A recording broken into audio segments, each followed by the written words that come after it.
तो देखिए भाई, अभी तक हम लोगों ने एसी सर्किट की थ्योरी पढ़ ली, एसी करंट के बारे में पढ़ लिया, एलसी सर्किट, एलसीआर सर्किट, ढेर सारी चीजें पढ़ ली। अब समय आ चुका है प्रैक्टिस का, ठीक है। तो चलिए फिर मैं एसी से रिलेटेड ढेर सारे क्वेश्चन की प्रैक्टिस आपको कराता हूं, ठीक है। तो पहला क्वेश्चन देखिए, पहला क्वेश्चन क्या है, बहुत ध्यान से 8 पॉइंट को कैसे समझिए। और जो क्वेश्चन का सीक्वेंस है ना, ये नीचे से ऊपर लेवल तक है, मतलब धीरे धीरे हम लोग कॉन्सेप्ट समझते जाएंगे और लास्ट तक जाएंगे, ठीक है। पहला क्वेश्चन देखिए, यदि वोल्ट मीटर द्वारा नापे जाने वाले प्रत्यावर्ती धारा के मेन स्टब विभव 200 वोल्ट है।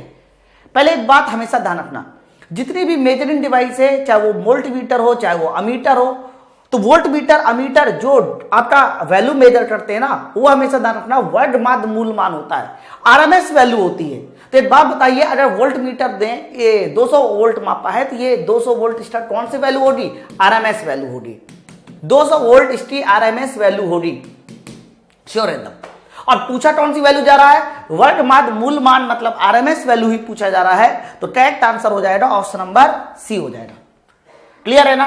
तो यहां पर वोल्ट मीटर आपको बस ये पता होना चाहिए। देखो सवाल में कहीं पर ये नहीं लिखा कि 200 वोल्ट आरएमएस वैल्यू है, लेकिन ये ध्यान रखना जितने भी डिवाइसें होती है, चाहे वो वोल्ट मीटर हो चाहे अमीटर हो, हमेशा आरएमएस वैल्यू ही मापता है। और आरएमएस वैल्यू ही इन्होंने पूछी थी, वर्ग माध्य मूल मान पूछा था, इसलिए आंसर हो जाएगा 200 वोल्ट। नेक्स्ट क्वेश्चन की ओर आते हैं। अगला क्वेश्चन देखिए, क्वेश्चन नंबर दूसरा, प्रत्यावर्ती धारा का वर्ग माध्य मूल मान शिखर मान का क्या होता है, दुगना होता है, आधा होता है, 1/√2 गुना होता है कि √2 गुना होता है। ज्यादातर लोगों को इन दोनों ऑप्शन में कंफ्यूजन हो रही है, इसलिए ध्यान से सुनना। किसी प्रत्यावर्ती धारा का जो वर्ग माध्य मूल मान है, आईआरएमएस वैल्यू है, वो बताइए मैक्सिमम वैल्यू की 1/√2 गुना ही तो होती है। तो मैक्सिमम वैल्यू पे जब 1/√2 गुना करोगे तभी तो आपको आरएमएस वैल्यू मिलेगी, ठीक है। यही तो फॉर्मूला होता है, आरएमएस वैल्यू बराबर I0/√2। तो करेक्ट आंसर हो जाएगा कि शिखर मान का 1/√2 होगा, ऑप्शन नंबर सी। आगे की ओर बढ़ते हैं। नेक्स्ट क्वेश्चन देखिए, अगला क्वेश्चन क्या बोला जा रहा है, प्रत्यावर्ती धारा परिपथ में एक अमीटर का पाठ्यांक 5 एम्पियर है। तो मैंने अभी बताया कि अमीटर वोल्ट मीटर जो रीडिंग देते हैं सर, वो आरएमएस वैल्यू होती है। तो कंफर्म ये जो मान है आपका, ये आरएमएस वैल्यू होगी। अच्छा, पूछा क्या जा रहा है, धारा का अधिकतम मान पूछा जा रहा है। तो मैंने अभी आपको फॉर्मूला बताया कि IRMS बराबर होगा I0 मतलब मैक्सिमम मान बटे √2। लेकिन अगर पूछा जाए कि बताइए I0 कितना होगा, तो कहोगे आरएमएस वैल्यू में √2 का मल्टीप्लाई कर दो, और आरएमएस वैल्यू है 5 एम्पियर, तो मैक्सिमम वैल्यू हो जाएगी 5√2। मैक्सिमम वैल्यू हो जाएगी 5√2, तो इसका करेक्ट आंसर हो जाएगा 5√2 ampere, option number C is the right answer. बहुत बढ़िया क्वेश्चन में धीरे धीरे लेवल आपको बढ़ाऊंगा। आगे की ओर बढ़ते हैं। क्वेश्चन नंबर जल्दी से देखेंगे, चौथा नंबर, बहुत ध्यान से देखना। किसी प्रत्यावर्ती धारा का शिखर मान, देखिए इस बार इन्होंने शिखर मान दे दिया 5√2, और पूछा जा रहा है धारा का वर्ग माध्य मूल मान, ठीक है, कोई दिक्कत नहीं। तो धारा का वर्ग माध्य मूल मान पूछा जा रहा है, आरएमएस वैल्यू पूछी जा रही है, तो फॉर्मूला होता है I0/√2। I0 की वैल्यू है 5√2 और नीचे √2 आ गया, √2 से √2 उड़ा दीजिए तो आंसर आ जाएगा 5 एम्पियर। तो आरएमएस वैल्यू आ रही सर इस सवाल की 5 एम्पियर। बहुत बड़े क्वेश्चन है। आगे बढ़ते हैं नेक्स्ट क्वेश्चन की ओर। अगला क्वेश्चन देखेंगे, क्वेश्चन नंबर 5। अब क्वेश्चन का लेवल थोड़ा चेंज हुआ, ध्यान से सुनना। प्रत्यावर्ती वोल्टेज की देखिए इक्वेशन दी गई है, और इसमें बोला जा रहा है कि बताइए इस वोल्टेज का वर्ग माध्य मूल मान कितना होना चाहिए, मतलब VRMS वैल्यू बताइए, ठीक है, कोई दिक्कत नहीं। ये जो इक्वेशन दी है, इस इक्वेशन की पहले एक कंपेरिजन करनी पड़ेगी। इसकी कंपेरिजन होगी V बराबर V0 sin ωt से। जैसी कंपेरिजन करेंगे तो मुझे दो मान पता चलेंगे, दो मान। एक तो पता चलेगा V0 का मान, तो V0 का मान देखिए 200 वोल्ट हो जाएगा, V0 का मान 200 वोल्ट, कंपेरिजन चाहिए। और ओमेगा टी, तो टी तो दोनों में कॉमन है, तो ओमेगा बराबर हो जाएगा, ध्यान रखना, 50 पाई। तो ओमेगा बराबर 50 पाई भी पूछा जाता है तुम्हारे एग्जामों में, फ्रीक्वेंसी भी पूछी जाती है, और साथ साथ ये भी पूछा जाता है कि सर मैक्सिमम वोल्टेज कितना है। लेकिन उन्होंने मैक्सिमम वोल्टेज ना पूछकर आरएमएस वैल्यू पूछी थी, तो निकाल लोगे ना, मैक्सिमम तो पता चल चुका ना। तो बताइए आरएमएस वैल्यू कितनी हो जाएगी, तो कहोगे 200/√2, मैक्सिमम का √2 में 3 बार फॉर्मूले बता चुका हूं।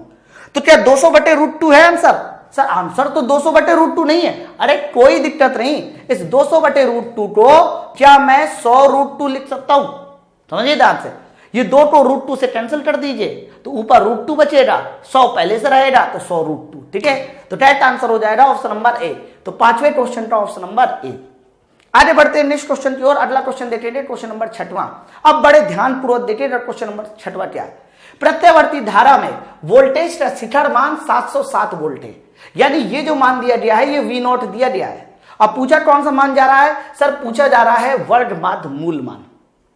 कोई दिक्कत नहीं, बताइए। मैंने अभी अभी फॉर्मूला क्या बताया कि वर्ग माध्य मूल मान बताना है तो शिखर मान में √2 का डिवाइड कर दो, और शिखर मान है भाई साहब 707 और √2 होता है नीचे √2।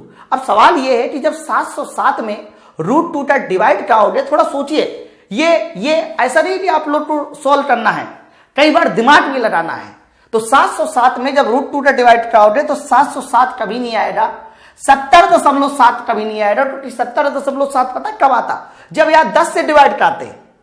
1000 तो किसी जीवन में नहीं आ सकता। 707 में तुम √2 का डिवाइड कर रहे हो, √2 1 से ज्यादा है, तो आंसर तो 707 से कम आएगा। तो कंफर्म इसका जो आंसर होने वाला है सर वो 500 वोल्ट होने वाला है।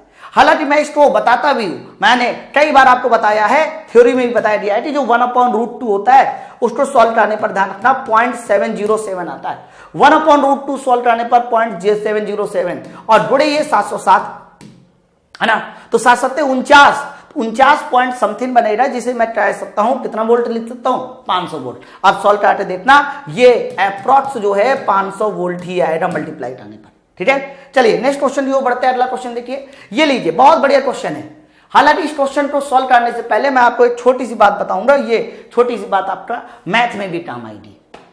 मैं आपको बता दूं, जब भी कभी y बराबर लिखा हो a cos थीटा और प्लस लिखा हो b sin थीटा, y बराबर लिखा हो a cos theta plus b sin theta, हमेशा ध्यान रखना इसका जो अधिकतम और मिनिमम मान होता है वो √a² प्लस b² होता है।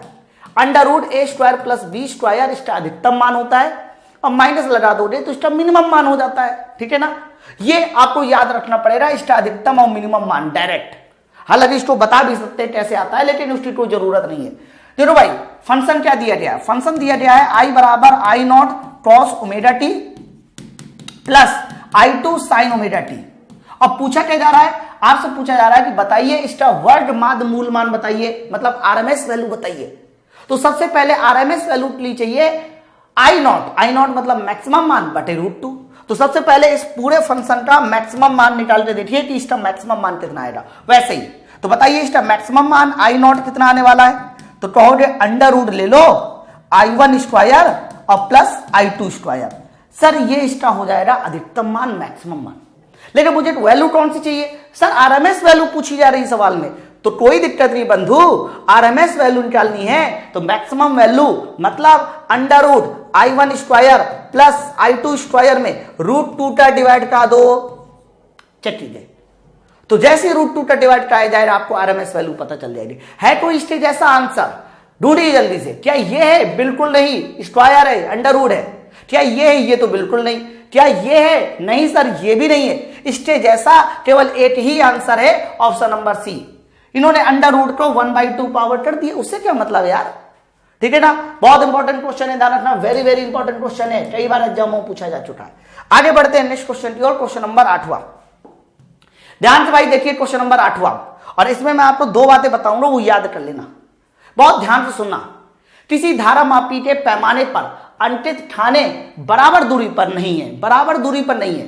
कई बार कुछ ऐसे मीटर होते हैं जिनके जो खाने होते हैं ना, गैप होते हैं, बराबर दूरी पर नहीं होते। कुछ बराबर दूरी वाले भी होते, जैसे कि स्केल।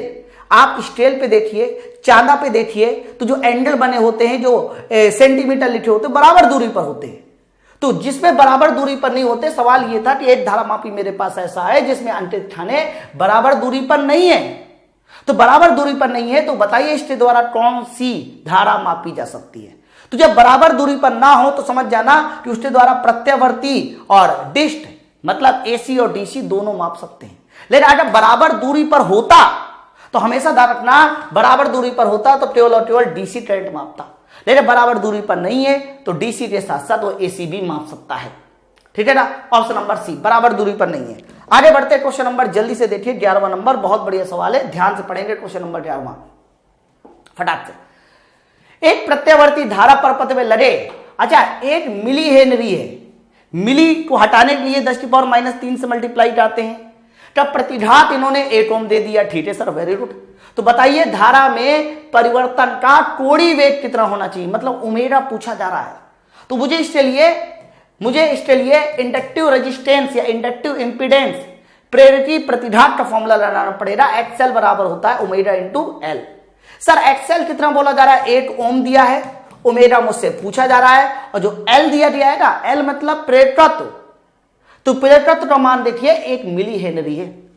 अब प्रेरकत्व का मात्रा ध्यान रखना हेनरी होता है, लेकिन मिली हेनरी बोला जा रहा है, इसलिए मैं इसको 1 × 10⁻³ करूंगा।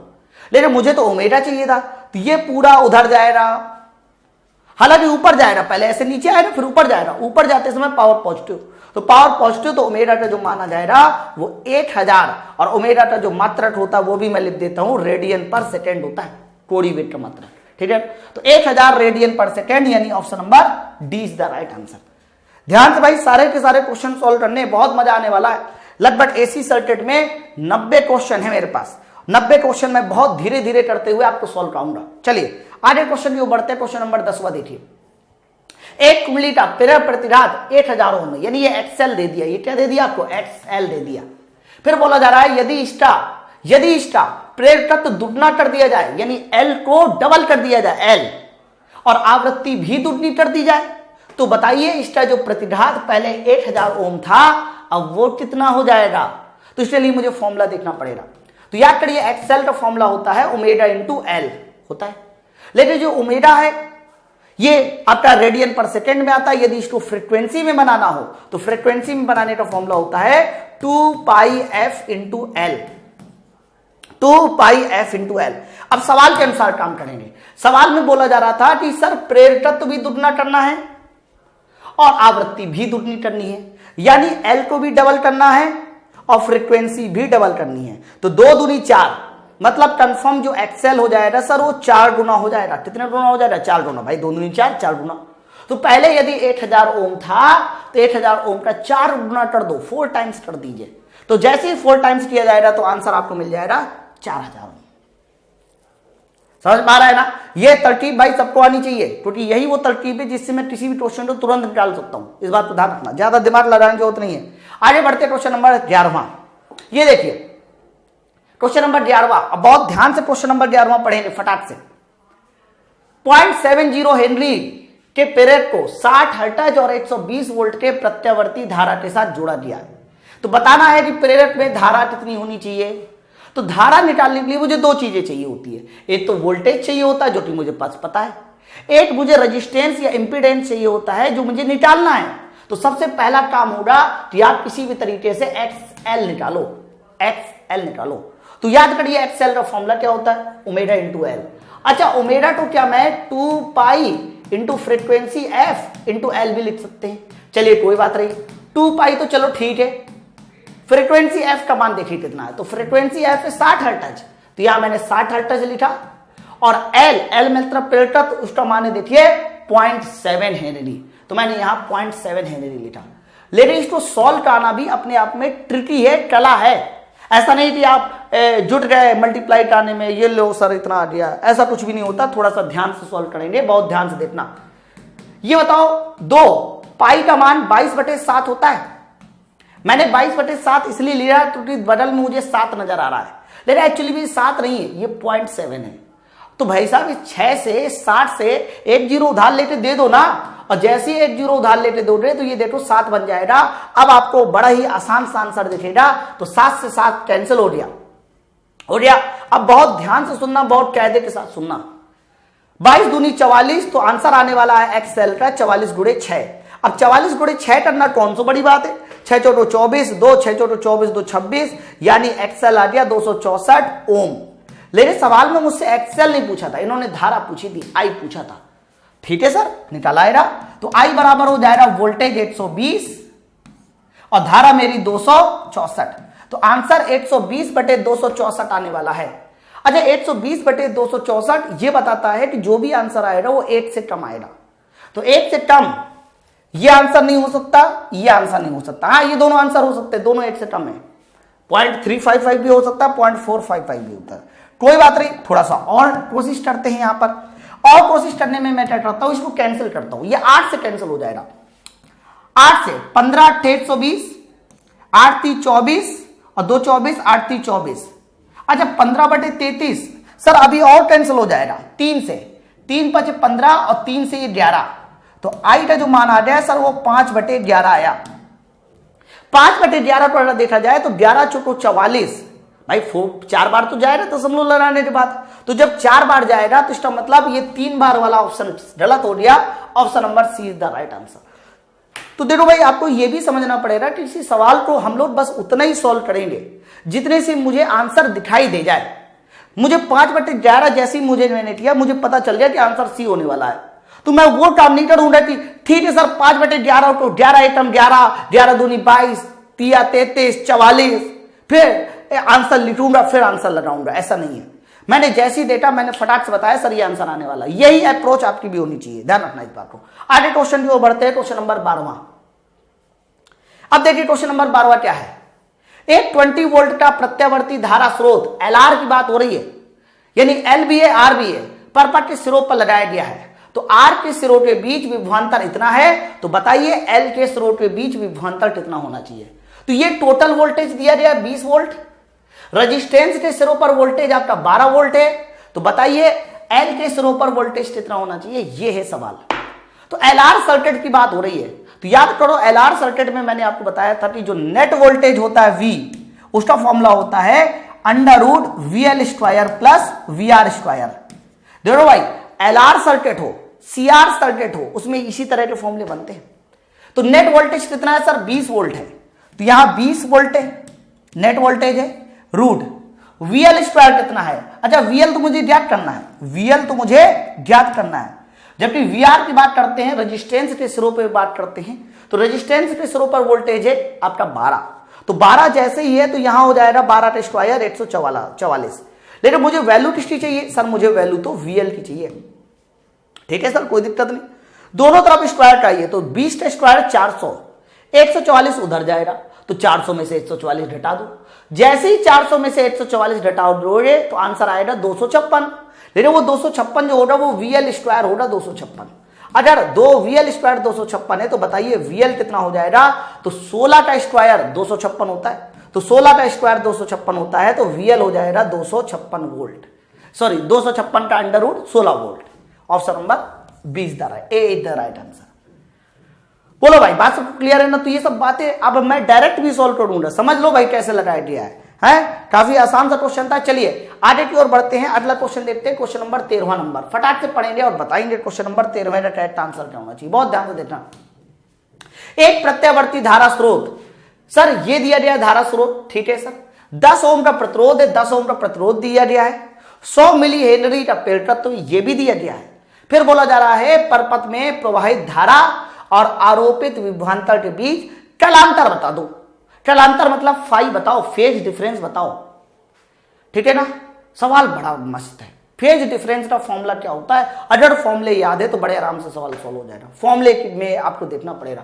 तो याद करो जब मैंने LR सर्किट पढ़ाया था तो मैंने आपको बताया था कि जो tan phi का फॉर्मूला होता है या तो VL/VR होता है, या फिर एक और फॉर्मूला बना सकते हो XL/R, XL/R।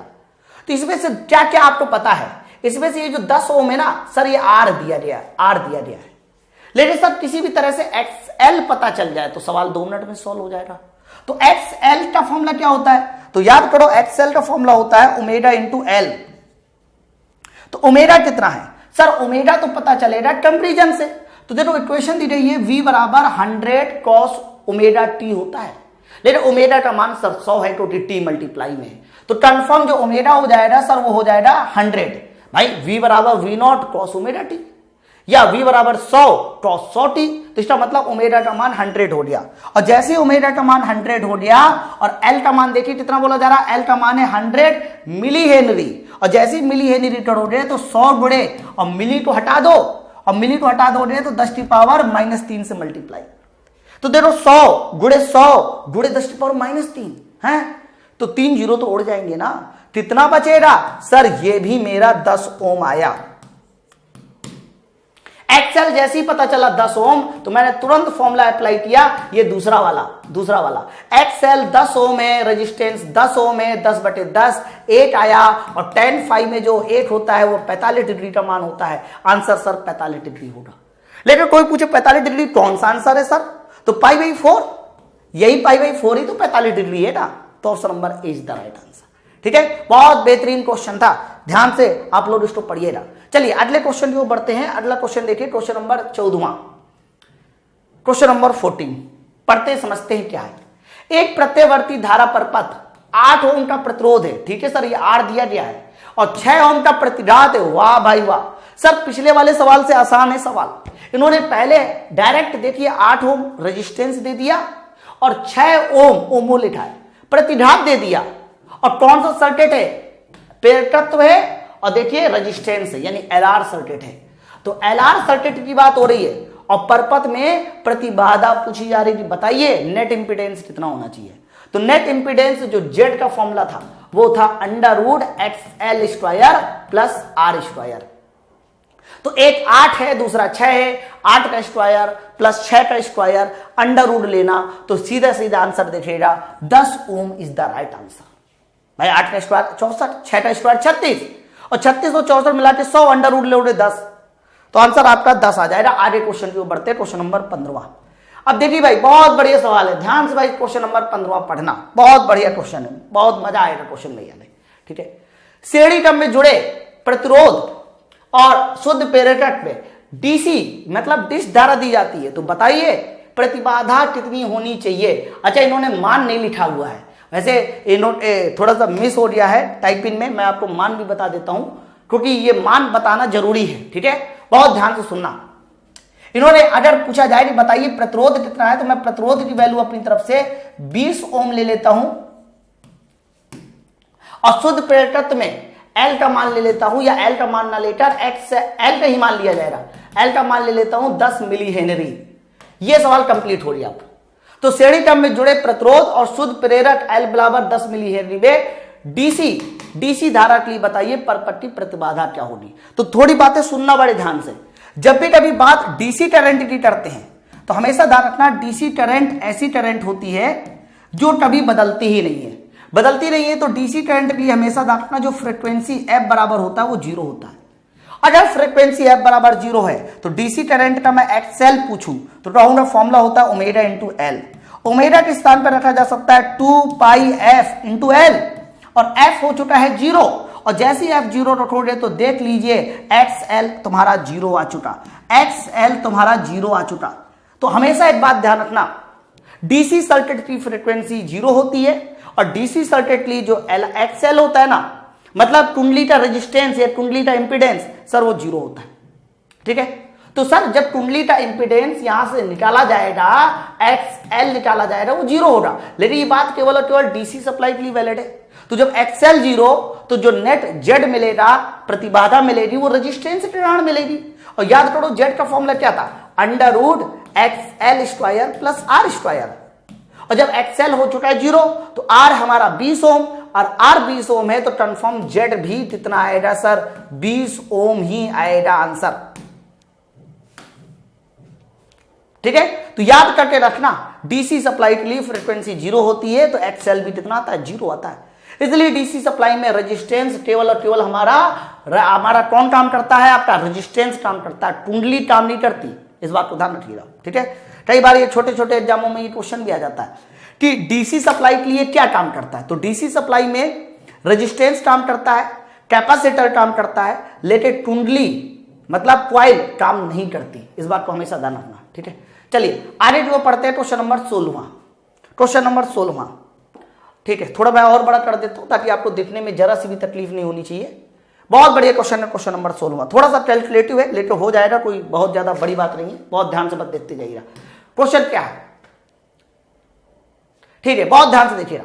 एक प्रत्यावर्ती धारा जिसमें प्रेरकत्व है और धारिता श्रेणी क्रम में लगे हुए, यानी बात यहां पर L की हो रही है, बात यहां पर C की हो रही है, LC सर्किट हो रही है। धारा अधिकतम पाई जाती है, धारा अधिकतम पाई जाती है, कब पाई जाती है, जब प्रेरकत्व का मान 0.5 मिली हेनरी होता है और धारिता का मान 8 माइक्रोफैराड होता है।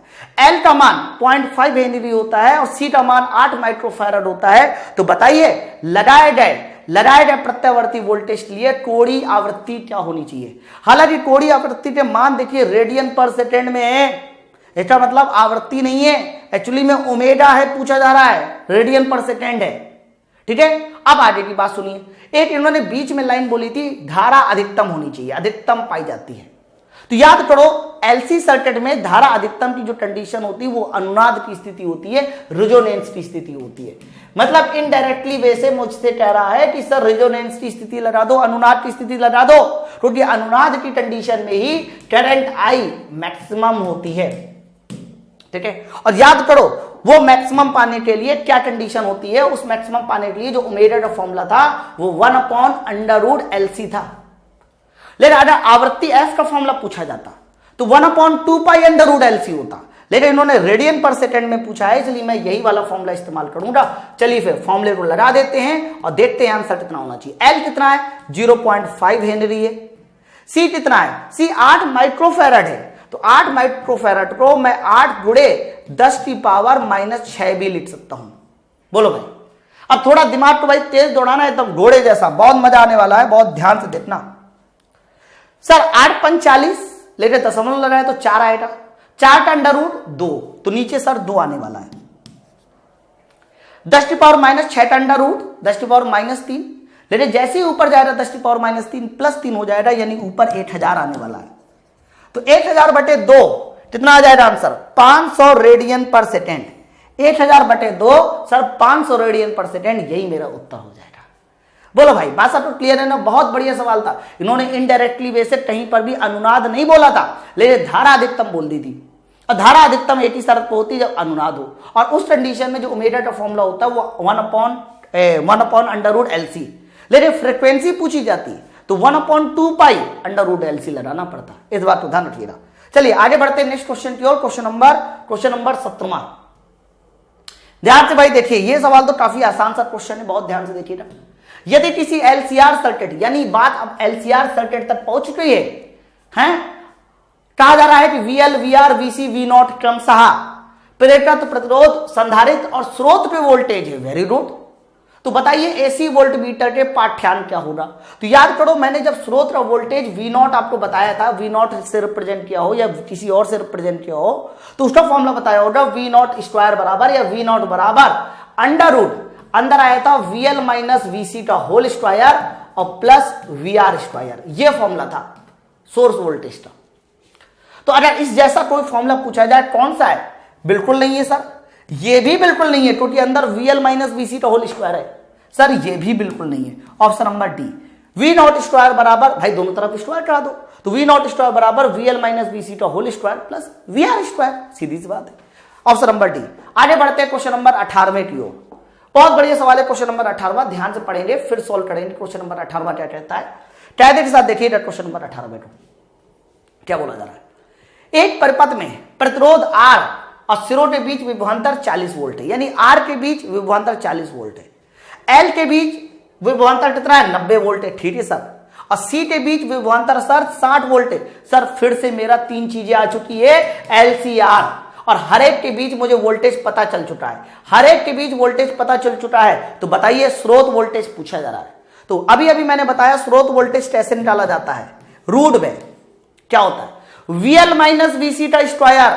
तो VL क्या है, VL है 90, देखो L के सिरों के बीच 90, VC क्या है 60, तो VL - VC यानी 90 - 60, तो 90 - 60 हो जाएगा 30 का स्क्वायर, तो VL - VC का होल स्क्वायर हो गया। उसके साथ साथ प्लस VR² होता है, तो VR कितना है, यानी रेजिस्टेंस के सिरों पर वोल्टेज, तो रेजिस्टेंस के सिरों पर वोल्टेज देखिए 40 है, तो यहां प्लस 40²। अब पूरा बच्चा जानता है, पूरी दुनिया जानता है कि 30 का स्क्वायर प्लस 40 का स्क्वायर 50 का स्क्वायर आएगा, अंडर रूट लोडे तो 50 आंसर आ जाएगा। तो 50 मेरा option number A is the right answer. बोलो भाई, बात सब तो क्लियर है ना। थोड़ा स्पीड में देखो भाई, एग्जाम निकालना है ना तो स्पीड मेंटेन करनी पड़ेगी। मैं आपको पहले बता दूं, स्पीड मेंटेन नहीं है, केवल कॉन्सेप्ट है, तो एग्जाम नहीं निकलेगा, स्पीड आनी जरूरी है, इस बात को हमेशा ध्यान रखना। चलिए अगले क्वेश्चन की ओर बढ़ते हैं। क्वेश्चन नंबर 19 देखिए, देखिएगा। अब बात एलसीआर सर्किट की आ चुकी है।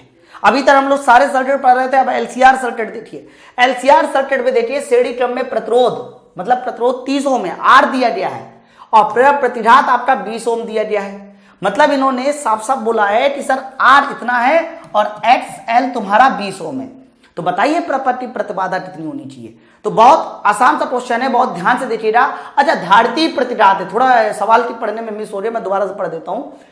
एक एलसीआर परपथ में प्रतिरोध 30 ओम है और प्रेरण प्रतिघात व धारितीय प्रतिघात दोनों 20 ओम है। मतलब पता है सवाल क्या बोल रहा है? सवाल ये बोल रहा है कि एक्स एल और एक्स सी दोनों आपस में बराबर है, और दोनों का मान किसके बराबर है? 20 ओम के बराबर है।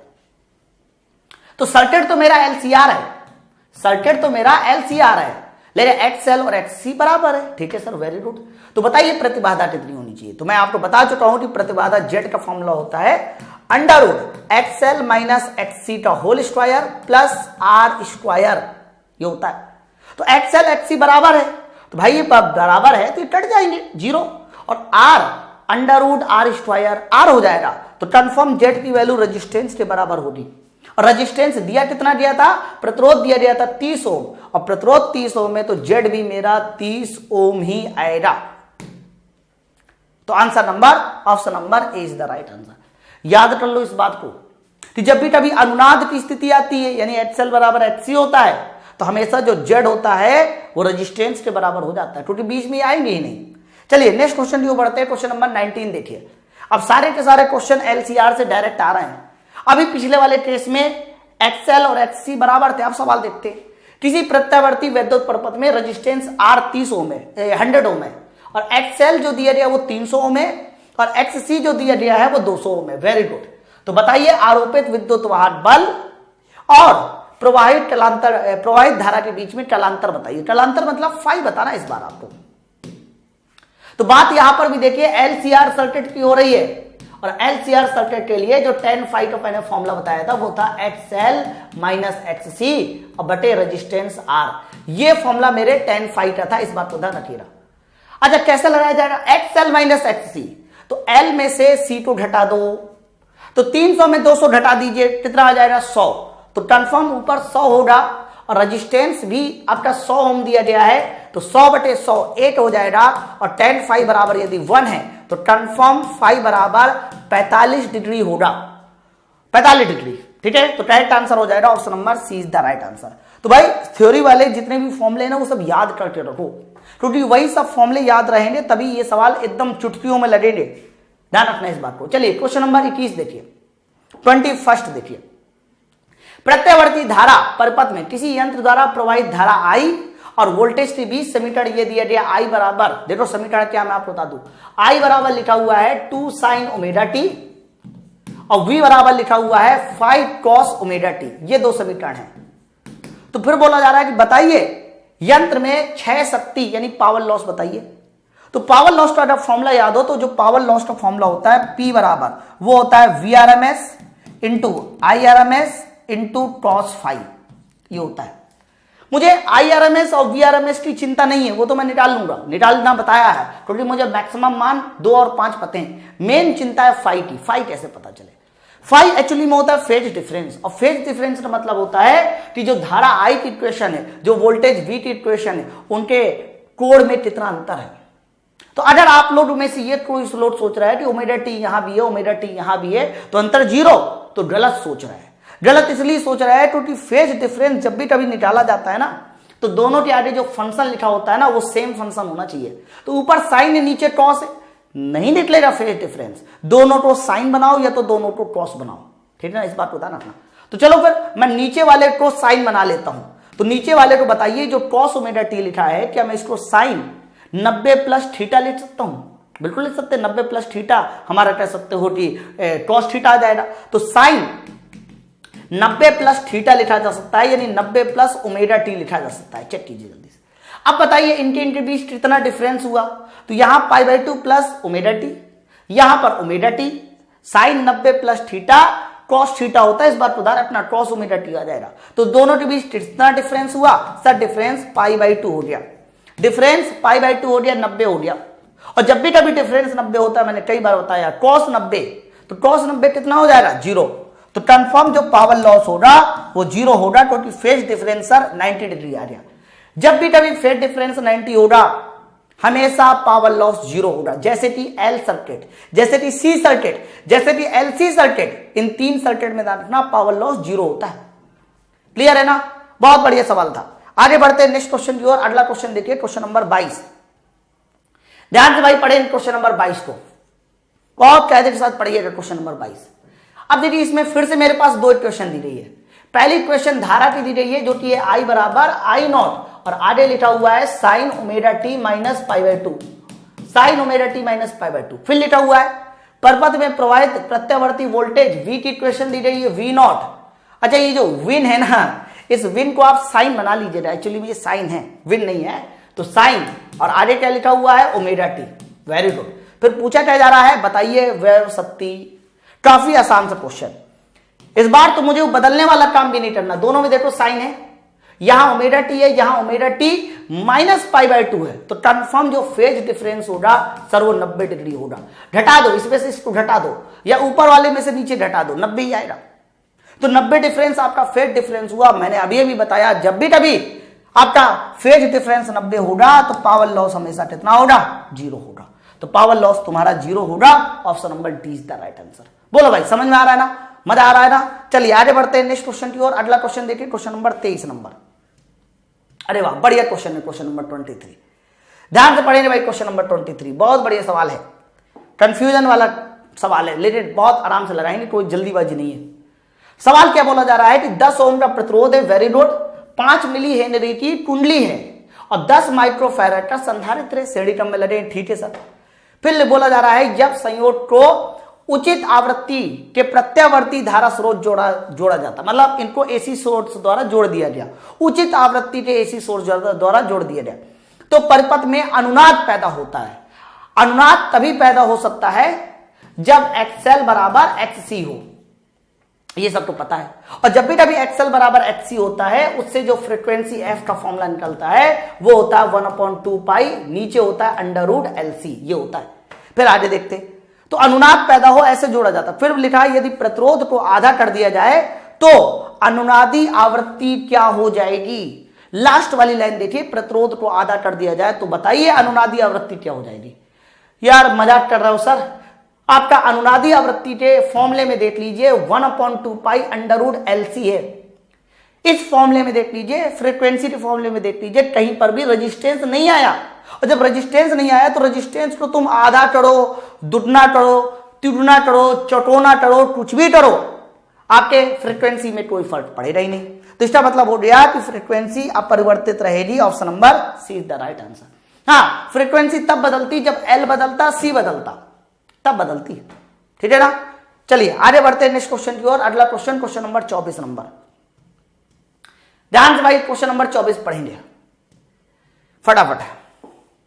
ये देखिए क्वेश्चन नंबर 24 क्या बोला जा रहा है, एलसी परपथ में ओमेगा कोणीय आवृत्ति का प्रत्यावर्ती वोल्टेज लगाया गया है, ठीक है सर। ओमेगा स्क्वायर बराबर 1/LC, बहुत बढ़िया बात। ये बताओ अगर ओमेगा स्क्वायर बराबर 1/LC है तो ओमेगा बराबर हो जाएगा 1/√LC, जो की कंडीशन होती है अनुनाद की, रिजोनेंस की कंडीशन होती है। और रिजोनेंस की कंडीशन में मैं आपको बता चुका हूं धारा मैक्सिमम होती है, जेड मिनिमम होता है। और ये बात बताओ I बराबर V/R होता है या V/Z होता है। तो अगर धारा मैक्सिमम है तो धारा के समानुपाती तो है V, तो V भी कैसा हो जाएगा सर, V भी मैक्सिमम हो जाएगा, ठीक। तो ये तीनों बातें आप लोगों को पता होना चाहिए, इस बात को ध्यान रखिएगा, ठीक है। आगे बात करते हैं। तो सवाल क्या था, सवाल ये था कि ओमेगा स्क्वायर बराबर 1/LC। तो ए पार्ट देखिए क्या बोला जा रहा है, धारा अधिकतम होगी। सर सही तो है, धारा अधिकतम ही तो है इस कंडीशन में। सर ए पार्ट एकदम सही है, धारा न्यूनतम होगी, गलत है सर। सी पार्ट वोल्टेज न्यूनतम होगा, नहीं सर, वोल्टेज भी मैक्सिमम होगा, क्योंकि I बराबर V/Z, I मैक्सिमम V भी मैक्सिमम, तो वोल्टेज न्यूनतम होगा सर, ये पार्ट गलत है। वोल्टेज अधिकतम होगा सर, हाँ सर ये पार्ट सही है। तो कौन कौन से दो पार्ट सही हो रहे? एक तो पहला वाला ए नंबर पार्ट सही हो गया, दूसरा हमारा डी नंबर वाला पार्ट सही हो गया। तो ए और डी दोनों हमारे करेक्ट हो रहे। Option number B is the right answer. याद रखना, रेजोनेंसी कंडीशन में कौन मैक्सिमम होता है, कौन मिनिमम होता है? धारा मैक्सिमम होती है, जेड मिनिमम होता है, और वोल्टेज कैसा होता है? मैक्सिमम होता है। ठीक, चलिए आगे बढ़ते हैं नेक्स्ट क्वेश्चन की ओर। अगला क्वेश्चन देखिए, क्वेश्चन नंबर 25। बहुत ध्यान से सुनना, क्वेश्चन नंबर 25 क्या है? किसी प्रत्यवर्ती परपथ में शक्ति गुणांक अधिकतम होता है। अच्छा पहले बताओ, पावर फैक्टर जिसे आप शक्ति गुणांक कहते हैं, यह अधिकतम कितना होता है? तो अधिकतम होता है 1, cos फाई अधिकतम 1, और ये तभी पॉसिबल है जब फाई तुम्हारा हो 0, है ना। तो शक्ति गुणांक अधिकतम चाहिए, यानी cos फाई 1 होना चाहिए, तो फाई तुम्हारा होना चाहिए 0, और फाई 0 केवल और केवल एक ही सर्किट में होता है, और उस सर्किट का नाम है जब सर्किट केवल और केवल रेजिस्टेंस का हो, केवल प्रतिरोध युक्त हो। अगर बात पैरिटी करते हैं तो ध्यान रखना, इंडक्टेंस सर्किट में फाई 90 होता है, केवल धारिता की बात करते हैं तो भी फाई 90 होता है, और अगर एलसी सर्किट होगा तो भी फाई 90 डिग्री होगा। तो cos 90 0, तब यहां पर पावर फैक्टर 0 मिलेंगे, मतलब मिनिमम मिलेंगे। लेकिन अगर पावर फैक्टर मैक्सिमम लाना है तो फाई तुम्हारा 0 होना चाहिए, और रेजिस्टेंस वाला जो सर्किट होता है वो फाई देता है 0 डिग्री, क्योंकि इस सर्किट के लिए जिस डायरेक्शन में वोल्टेज होता है ना, उसी डायरेक्शन में आपका करंट भी होती है। ध्यान रखिए इस बात को। चलिए अगले क्वेश्चन की ओर बढ़ते हैं, क्वेश्चन नंबर 26। देखिए भाई क्वेश्चन नंबर 26 क्या बोलता है, बहुत ध्यान से देखिएगा। क्या है? किसी एलसीआर सर्किट में, किसी एलसीआर परपथ में अनुनाद की स्थिति पैदा होती है। ठीक है सर, तो बताइए आरोपित वोल्टेज और धारा के बीच कलांतर बता दो। यानी अनुनाद की स्थिति में आपको फेज डिफरेंस 5 पूछा जा रहा है। लग जाएगा बड़े आराम से, मैं आपको बताऊं। बात एलसीआर सर्किट की है तो मैं आपको कई बार बता चुका हूं कि जो एलसीआर सर्किट होता है उसमें tan फाई का फॉर्मूला होता है एक्सएल माइनस एक्ससी बटे आर। ये रेजिस्टेंस के पदों में, वोल्टेज के पदों में पूछा जाता तो वीएल माइनस वीसी बटे वीआर होता। लेकिन बात यहां अनुनाद की स्थिति की भी आई है, और अनुनाद में एक्सएल बराबर होता है एक्ससी, और जब एक्सएल बराबर एक्ससी हो जाएगा तो देख लो, एक्सएल बराबर एक्ससी कट गया तो tan फाई 0, और tan फाई 0 तो फाई भी तुम्हारा 0। तो इन्होंने पूछा क्या था? इन्होंने फाई ही तो पूछा था, कलांतर ही तो पूछ रहा था, तो कलांतर ही तो पूछ रहा था, तो कलांतर फाई तुम्हारा 0 आ गया। 0 के इन्होंने 2 आंसर लिख दिए, तो कोई बात नहीं, एक आंसर को 90 बना दो और एक आंसर को 0 बना दो। ठीक है, तो एक आंसर को मैंने 90 बना दिया, दूसरे को 0 बना दिया, तो इसको आप 90 मान के चलिएगा। ये ध्यान रखना, इसको कितना मान के चलिएगा? 90। ठीक, हालांकि 90 का एक और आंसर है, तो कोई बात नहीं, इसको 90 ना मान के कितना मान ले, पाई मान लीजिए, इसको पाई मान लीजिए, है ना।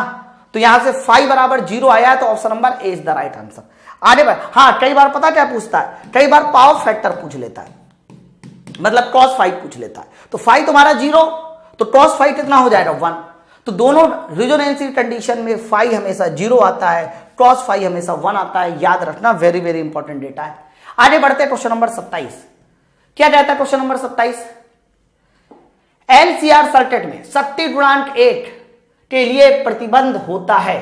मैंने अभी अभी बताया कि एलसीआर सर्किट में जब शक्ति गुणांक 1 चाहिए, cos फाई तुम्हारा 1 चाहिए, तो फाई कितना होगा? 0, और फाई 0 मतलब रेजोनेंस की कंडीशन हो गई, और रेजोनेंस की कंडीशन के लिए मैंने कई बार बताया एक्सएल बराबर एक्ससी होता है।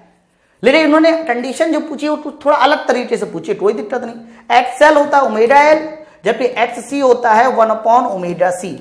एक्ससी होता है 1/ओमेगा-c, तो ऐसी कोई कंडीशन दिखाई दे रही है? बिल्कुल, option number see the right answer, omega L बराबर 1/ओमेगा-c। ठीक है ना। तो रेजोनेंसी कंडीशन है, शक्ति गुणांक एलसीआर में 1 तभी होगा जब कंडीशन रेजोनेंस की होगी। पिछला वाला सवाल याद कर लो। आगे बढ़ते हैं नेक्स्ट क्वेश्चन की ओर। अगला क्वेश्चन देखिए, अगला क्वेश्चन फिर से उसी जैसा है, जल्दी से लगाएंगे।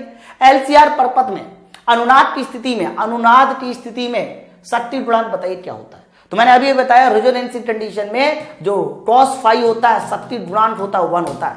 इन्होंने शक्ति गुणांक ही पूछा है, मतलब cos फाई पूछा है, तो cos फाई सर 1 होगा, तो 1 होगा, तो ऑप्शन नंबर सी। हाँ, अगर फाई पूछता कितना होगा, तो फाई अगर बताना होता तो फाई बताना होगा 0 डिग्री।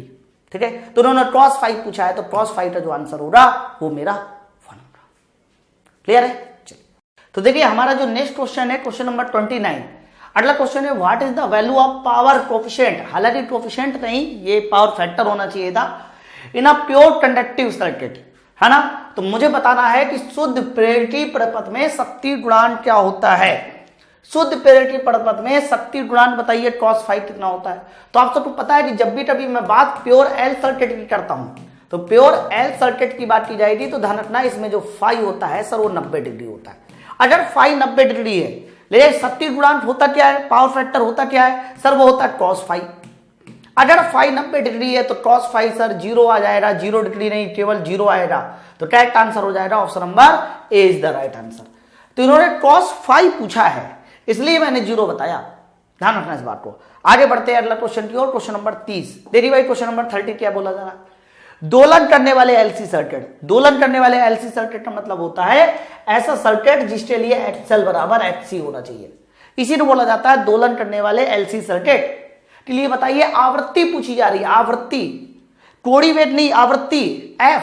तो याद करो जब भी कभी एक्सएल बराबर एचसी होता है तो आवृत्ति एफ का फॉर्मूला होता है 1/2 पाई अंडर रूट एलसी। तो कौन सा ऐसा आंसर है, option number A is the right answer, है ना। तो बहुत सारी चीजें अब आपने पढ़ रखी है, आपको फॉर्मूले ही पता चल चुके हैं, बहुत सारी प्रैक्टिस भी हो चुकी है। अब धीरे धीरे देखिएगा क्वेश्चन को देखते ही आपको पता चलेगा सर इसका आंसर ये होने वाला है, हटाओ हो गया। आगे बढ़ते हैं नेक्स्ट क्वेश्चन की ओर। अगला क्वेश्चन देखिए क्वेश्चन नंबर 31। फिर से सेम उसी तरह का क्वेश्चन है, लेकिन ये क्वेश्चन अलग अलग एग्जामों में अलग अलग तरीके से पूछा गया। अगर आप पिछले वाले सवाल के ऑप्शन देखिए तो अलग तरीके से लिखे गए, ये अलग तरीके से ऑप्शन है। अनुनाद की एलसी सर्किट में बताइए आवृत्ति कितनी होनी चाहिए। तो अभी अभी बताया आवृत्ति का फॉर्मूला होता है 1/2 पाई, नीचे अंडर रूट एलसी होता है, नीचे अंडर रूट एलसी होता है, नीचे 1/2 पाई होता है। तो करेक्ट आंसर हो जाएगा ऑप्शन नंबर ए, 1/2 पाई नीचे अंडर रूट एलसी कर दो, ठीक है। चलिए आगे बढ़ते हैं क्वेश्चन नंबर 32 की ओर। ये लीजिए 32, ध्यान से भाई क्वेश्चन नंबर 32 पढ़िएगा। एक अमीटर 4 एम्पियर की धारा पड़ता है, ठीक है सर। हाँ ध्यान रखना, मैंने अभी शुरुआत बताया था कि एमीटर या वोल्ट मीटर जो धारा या वोल्टेज पड़ता है वो हमेशा जो मान होता है वो उसका वीआरएमएस मान होता है। ये वीआरएमएस मान है 4 एम्पियर, और बोला जा रहा है कि बताइए धारा का अधिकतम तात्कालिक मान बताइए, अधिकतम मान बताना है। तो याद करो मैंने अभी बताया फॉर्मूला की IRMS बराबर होता है I0/√2, और इस बार सवाल में IRMS दिया गया है 4 एम्पियर, I0 तुम्हें निकालना है नीचे √2, तो I0 हो जाएगा 4 × √2, तो 4 × √2 ऑप्शन नंबर बी, ठीक है। चलिए आगे बढ़ते हैं नेक्स्ट क्वेश्चन की ओर, क्वेश्चन नंबर 33। अब बहुत ध्यान से देखना क्वेश्चन नंबर 33 भी फटाफट। 2.82 एम्पियर की एक नियत धारा का मतलब हो गया कि सर कंफर्म ये डीसी करंट हो रही, डायरेक्ट करंट हो रही, किसी प्रतिरोध में बहती है, ठीक है सर। धारा का वर्ग माध्य मूल बताओ। पहले एक बात ध्यान रखना, ये जो वर्ग माध्य मूल मान है, एवरेज मान है, ये तभी डिफाइंड होता है जब करंट बदलती है, और जब करंट बदल ही नहीं रही मतलब डीसी ही करंट है, तो उसका जो एवरेज मान होगा वो तो उतना ही होगा जितना कि उसका मान है। तो करेक्ट आंसर हो जाएगा 2.82 एम्पियर। चूंकि धारा डीसी में बदलती नहीं है, और जब धारा ही नहीं बदल रही, करंट ही नहीं बदल रही, तो एवरेज तो वही होगा जो उसकी वैल्यू है। तो करेक्ट आंसर हो जाएगा 2.82 एम्पियर। आगे बढ़ते हैं नेक्स्ट क्वेश्चन की ओर, क्वेश्चन नंबर 34। बढ़िया सवाल है, थोड़ा ध्यान से क्वेश्चन नंबर 34 पढ़ेंगे। 50 हर्ट्ज, वेरी गुड सर, आवृत्ति दे दी। प्रत्यावर्ती धारा परपथ के लिए 8/पाई फैराड यानी सी दे दिया। तो बताइए संधारित्र का प्रतिघात बताइए, यानी एक्चुअली में आपको जो फॉर्मूला पूछा जा रहा है, मान पूछा जा रहा है, वो HC पूछा जा रहा है। तो HC का अगर फॉर्मूला याद हो तो 1/ωc होता है। अगर बात 1/ωc की करते हैं तो याद करिए ओमेगा का मतलब होता है 2 पाई इंटू फ्रिक्वेंसी, और फ्रिक्वेंसी है 50 हर्ट्ज, तो मैंने यहां 50 हर्ट्ज लिख दिया, इंटू सी। तो सी कितना है सर, सी है 8/पाई फैराड, 1/पाई फैराड। तो देखिए भाई पाई से पाई उड़ गया, पाई से पाई उड़ गया, तो नीचे देखिए क्या आया, नीचे आया 8/2 इंटू 50। तो क्या मैं इसको 8/100 कर सकता हूं, और 8/100 को यदि ढंग से लिखा जाए तो 0.001 या 0.01 सर, ये आपका कह सकते हो ओम आ गया XC का मान, ठीक है। तो 0.01 है आंसर है, या 8/100 है, option number D. Option number D तो देखिए 10⁻² है, तो क्या मैं इसको 8/100 कर सकता हूं, है ना। चलिए आगे बढ़ते हैं नेक्स्ट क्वेश्चन की ओर, क्वेश्चन नंबर 35। देखिएगा बड़े ध्यान से, क्वेश्चन नंबर 35 क्या है। प्रत्यावर्ती धारा परपथ में शेडी टर्म में एलसीआर जुड़े हैं, ठीक है सर, एलसीआर जुड़े हैं। फिर उन्होंने बोला है 60 वोल्ट, 20 वोल्ट और 30 वोल्ट। तो भाई ट्रम से हो रहा ना, ये तो ट्रम से हो रहा ना, जैसे एलसीआर दिए जा रहा है, मतलब कन्फर्म ये तुम्हारा वीएल हो रहा, कन्फर्म तुम्हारा ये वीसी हो रहा और कन्फर्म तुम्हारा ये वीआर हो रहा ट्रम से। तो बोला जा रहा है कि बताइए आरोपित वोल्टेज बताइए, यानी नेट वोल्टेज बताइए, नेट वोल्टेज कितना होना चाहिए। तो याद करो फॉर्मूला, नेट वोल्टेज का फॉर्मूला होता है वीएल माइनस वीसी का whole square plus VR square. VL minus VC मतलब 60 में से 20 घटाओ, तो 60 में से 20 घटाया जाएगा तो अंदर आ जाएगा अंडर रूट 40 या 40 का स्क्वायर, और वीआर कितना है 30, तो 40 का स्क्वायर प्लस 30 का स्क्वायर। अब पूरी दुनिया जानती है कि 4 का स्क्वायर प्लस 3 का स्क्वायर 5 का स्क्वायर होता है, तो 40 का स्क्वायर प्लस 30 का स्क्वायर 50 का स्क्वायर हो जाएगा। लेकिन जैसे ही अंडर रूट लोगे तो आंसर आपका आ जाएगा 50 वोल्ट, आंसर आ जाएगा 50 volt. Option number C is the right answer. समझ पा रहे हैं ना, ठीक है। आगे बढ़ते हैं नेक्स्ट क्वेश्चन की ओर। अगला क्वेश्चन, क्वेश्चन नंबर 36 देखिए क्या बोला जा रहा है 36। अरे बहुत बहुत बढ़िया सवाल है क्वेश्चन नंबर 36, ध्यान से पढ़ना, बहुत बढ़िया सवाल है। एक 100 वोल्ट का प्रत्यावर्ती स्रोत है, ठीक है सर, वेरी गुड, किसी परिपथ में 10 एम्पियर की आरएमएस धारा देता है। देखो भैया, जो प्रत्यावर्ती स्रोत बोला जाता है ना 100 वोल्ट का, वो भी उसकी आरएमएस वैल्यू ही होती है, और आई को भी इसने आरएमएस बोल दिया, ठीक है सर। तो बताना है कि स्रोत द्वारा दी गई औसत शक्ति बताइए, और औसत शक्ति किसके लिए बताना है, प्रत्यावर्ती स्रोत के लिए बताना है, पहले इस बात को समझे रहना। तो प्रत्यावर्ती स्रोत के लिए जो शक्ति का फॉर्मूला होता है वो होता है वीआरएमएस इंटू आईआरएमएस और इंटू होता है कॉस फाई होता है। वीआरएमएस 100 वोल्ट है, आईआरएमएस 10 है, तो 100 गुणे 10 करोड़ तो आंसर आ जाएगा 8000 कॉस फाई। अब याद करो डिफरेंट टाइप के मैंने सर्किट पढ़ाए हैं, बहुत सारे सर्किट के लिए फाई तुम्हारा 0 भी आया, जैसे कि प्योर रेजिस्टेंस सर्किट, उसमें फाई तुम्हारा 0 आया था। बहुत सारे सर्किट के लिए आपका फाई 90 भी आया, जैसे कि प्योर एल, प्योर सी, प्योर जो है सीआर, एलसी, और बहुत सारे सर्किट के लिए 0 से 90 के बीच में भी आएगा, जैसे कि एलआर हो गया, जैसे कि सीआर हो गया, जैसे कि एलसीआर हो गया। तो मतलब यह है कि सर इसका मान 0 भी हो सकता है, तो 0 होगा तो आंसर 8000 आ जाएगा, ठीक है सर। 90 होगा तो आंसर 0 आ जाएगा, क्योंकि cos 90 0। लेकिन आप ये जरूर कह सकते हो कि cos फाई का मान कभी 1 से ज्यादा नहीं होता, ठीक है।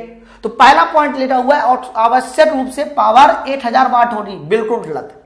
क्या आवश्यक रूप से हमेशा 8000 वाट होगी, बिल्कुल भी गलत। यह बात तब सही होती जब सर्किट एसी ना होता, डीसी होता।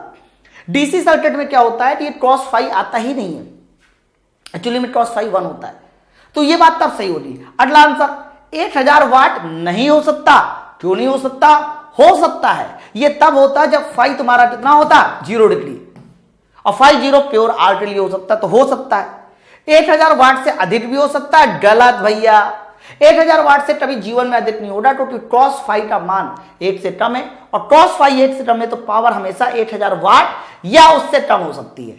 तो अगला आंसर है 1000 वाट के बराबर या कम भी हो सकती है, बिल्कुल एकदम correct answer option number D है। 1000 वाट हो सकती है जब प्योर रेजिस्टेंस सर्किट होगा, या उससे कम भी हो सकती है, या दूसरे वाले सर्किट होंगे। तो बहुत बढ़िया सवाल था क्वेश्चन नंबर 36 का। आगे बढ़ते हैं क्वेश्चन नंबर 37 की ओर। ये देखिए क्वेश्चन नंबर 37 एक बहुत जनरल सर फॉर्मूला यूज होगा फ्रीक्वेंसी का, याद कर लेंगे, बहुत ध्यान से देखना क्वेश्चन क्या है। एक दोलनी परपथ मतलब रेजोनेंस की बात हो रही है। एल का मान 0.5 मिली हेनरी, सी का मान 20 माइक्रोफैराड, और दोलनी आवृत्ति पूछी जा रही है, बताइए आवृत्ति क्या है। तो मैं डायरेक्ट इस बार फॉर्मूला लगाऊंगा एफ का, तो एफ का फॉर्मूला होता है 1/2 पाई, और नीचे भाई साहब होता है under root L C. L कितना है 0.5 मिली हेनरी, तो मिली हेनरी तो बहुत ध्यान से देखना 0.5 इंटू 10⁻³ करो, और 20 माइक्रोफैराड, तो 20 माइक्रोफैराड को 20 गुणे, सुनना बड़े ध्यान से, मैं दोनों डेटा बता दूं आपको। एल बराबर लिखा हुआ है 0.5 मिली हेनरी, तो 0.5 गुणे 10⁻³ करो, हेनरी बनाओ, और सी का मान लिखा हुआ है 20 माइक्रोफैराड, तो 20 गुणे 10⁻6 करो फैराड बनाओ। लेकिन यहां जो वैल्यू रखनी है वो तो मल्टीप्लाई में रखी जाती है ना, तो इनका मल्टीप्लाई करा दो। तो 20 पंचे होता है 100, लेकिन 100 नहीं आएगा, 10 आएगा, है ना, क्योंकि ये 0 तो दशमलव खा जाएगा, तो 10 आएगा यहां पर, इनटू, और देखिए 10⁻³ और 10⁻6 का मल्टीप्लाई 10⁻⁹ ठीक है।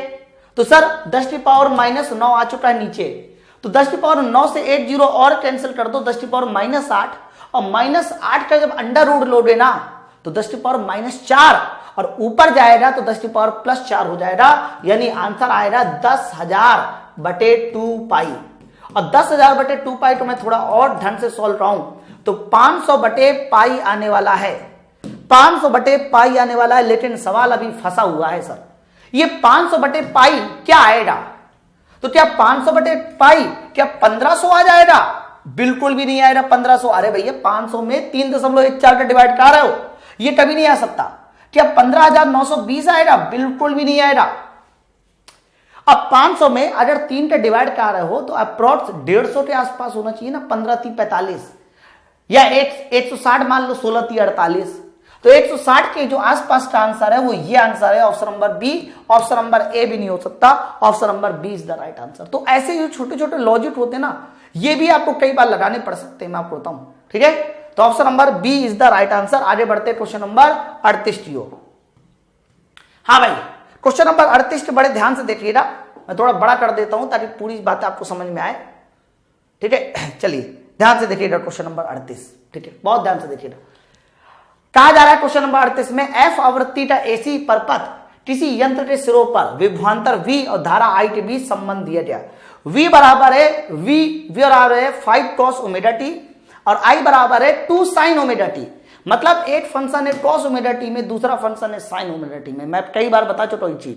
तो sin ωt और cos ωt जब भी कोई फंक्शन बनेगा तो हमेशा जो फाई मिलेगा वो 90 डिग्री मिलेगा, और फाई 90 डिग्री है तो हमेशा ध्यान रखना जो पावर मिलेगा वो कितनी होगी? 0 होगी, ठीक है। तो पावर का 0 का करेक्ट आंसर ऑप्शन नंबर ए सही आ जाएगा, ठीक है।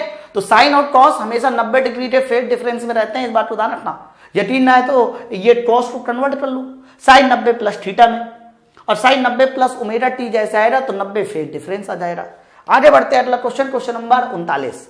हाँ भाई, अब ये सवाल थोड़ा बढ़िया है, अब ये सवाल थोड़ा सा बढ़िया है, बहुत ध्यान से सुनना ये वाले सवाल की ओर, ठीक है।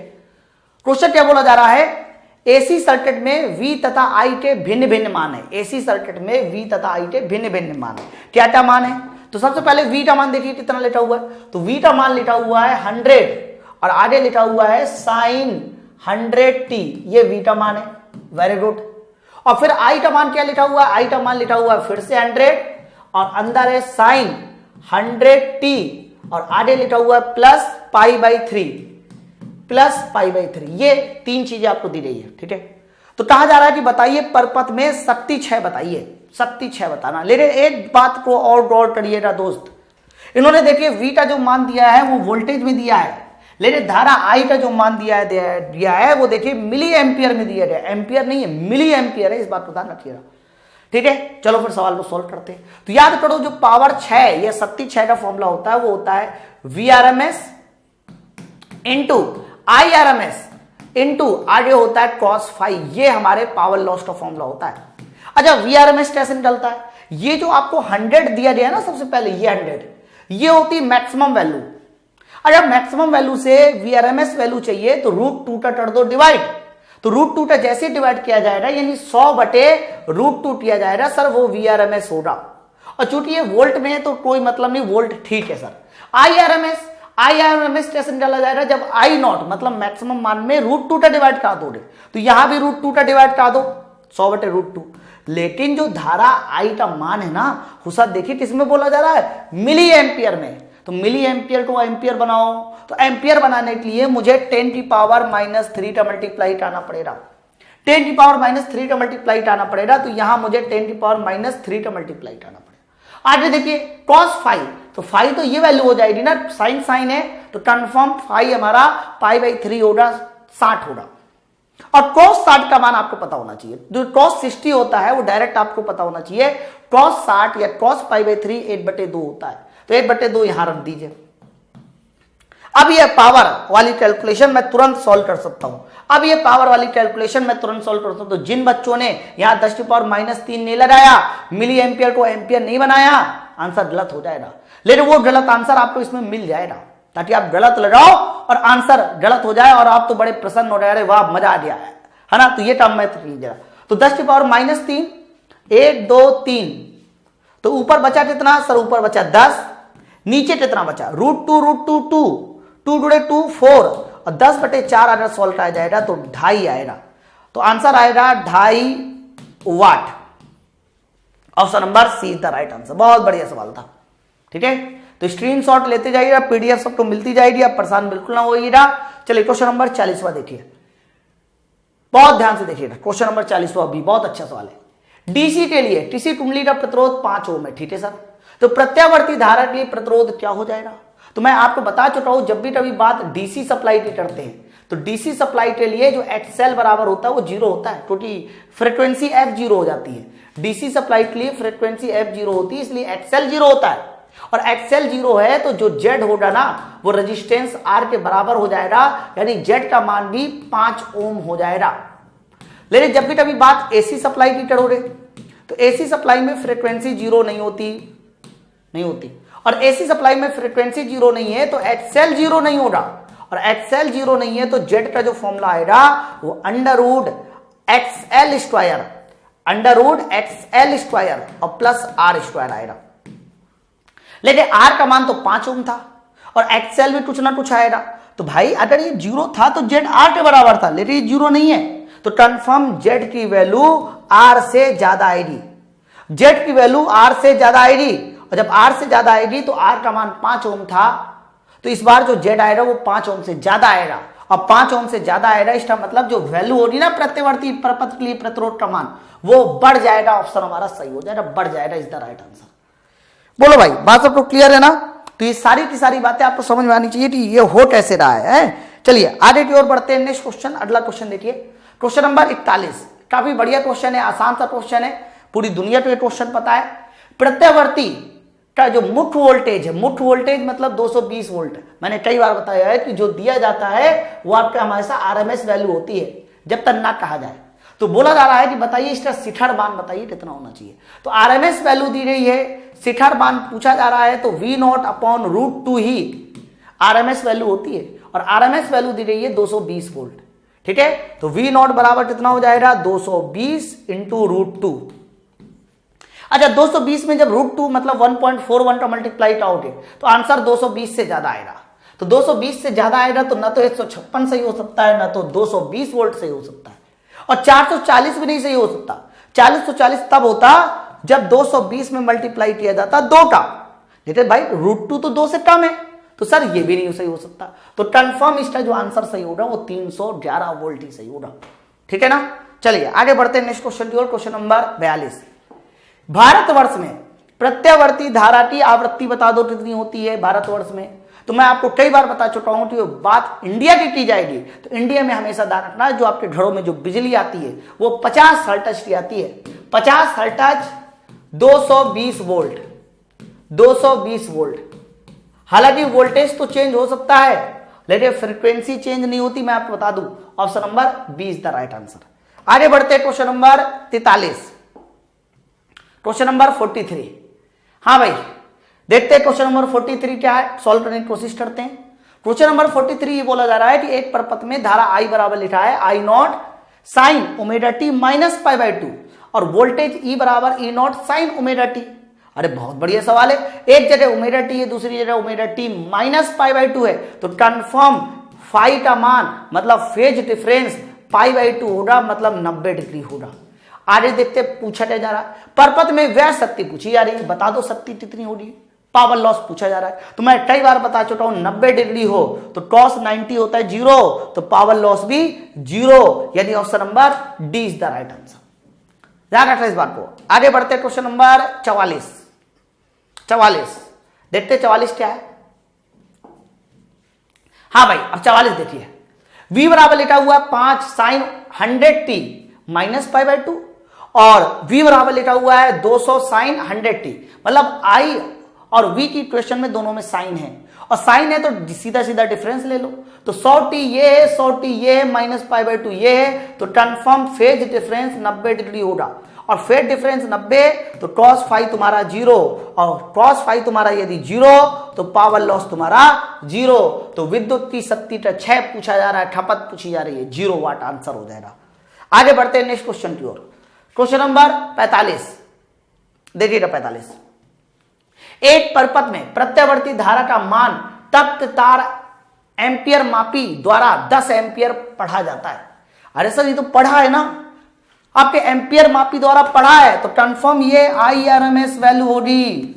अब पूछा कौन सी वैल्यू जा रहा है, देखिए शिखर मान पूछा जा रहा है, तो शिखर मान निकालना है, I0 निकालना है, तो √2 इंटू IRMS कर दो, √2 इंटू IRMS कर दो, तो IRMS आपका 10 है, तो आंसर आ जाएगा 10√2 एम्पियर, 10√2 एम्पियर। अच्छा कोई आंसर है? नहीं है, निकालना पड़ेगा। 10√2 है ना, तो 10√2 है, तो 7 कभी आंसर नहीं हो सकता, 10 कभी आंसर नहीं हो सकता, क्योंकि 10√2 है, 10 से बड़ा हो रहा। लेकिन 20 भी कभी आंसर नहीं हो सकता। क्यों नहीं हो सकता? क्योंकि 10 दूनी 20 होता है। ऑप्शन नंबर सी, 2 नहीं है, √2 है, तो 20 नहीं हो सकता। 20 तब होता है जब 10 गुणे 2 होता। आगे बढ़ते हैं नेक्स्ट क्वेश्चन की ओर। क्वेश्चन नंबर 46 देखिए। प्रैक्टिस इतनी तगड़ी आपकी कराई जाएगी ना कि एक भी क्वेश्चन छूटेगा नहीं, ध्यान रखिए इस बात को। यदि एसी परिपथ में वोल्टेज का मान 10 वोल्ट है, अच्छा वोल्टेज का मान 10 वोल्ट है, पूछा कौन से जा रहा है? शिखर मान पूछा जा रहा है, ठीक है सर। तो जो शिखर मान V0 होता है वो VRMS इंटू √2 होता है ना। तो VRMS इंटू √2 कर दो, तो 10√2, तो 10√2 ऑप्शन आपका सही हो जाएगा, option number B. Next question, question number, ये बढ़िया सवाल आ गया, 47 नंबर। ध्यान से पढ़ेंगे भाई क्वेश्चन नंबर 47 को। F आवृत्ति का एक प्रत्यावर्ती विभव रेजिस्टेंस R है और चोट के लिए L श्रेणी क्रम में लगाया गया है, ठीक है। इस परिपथ के लिए प्रतिबाधा बता दो। तो सर्किट बन चुका R और L, यानी सर्किट बन चुका LR, और LR सर्किट के लिए जो Z का फॉर्मूला होता है ना, उसका फॉर्मूला होता है रूट में XL² और प्लस होता है R², XL² प्लस R², तो प्लस R² इसमें नहीं है, ठीक है। XL², XL का फॉर्मूला होता है ओमेगा इंटू L, और ओमेगा का फॉर्मूला होता है 2πf इंटू L, है ना। तो 2πf इंटू L का स्क्वायर आना चाहिए, तो स्क्वायर सर इसमें नहीं है और 2πf इसमें नहीं है, तो correct answer option number B. भाई XL की जगह ओमेगा इंटू L रखो, ओमेगा की जगह 2πf रखो, तो सभी के स्क्वायर होने चाहिए, 2π का भी होना चाहिए, f का भी होना चाहिए, L का भी होना चाहिए। आगे बढ़ते हैं क्वेश्चन नंबर, जल्दी से देखेंगे 48 नंबर।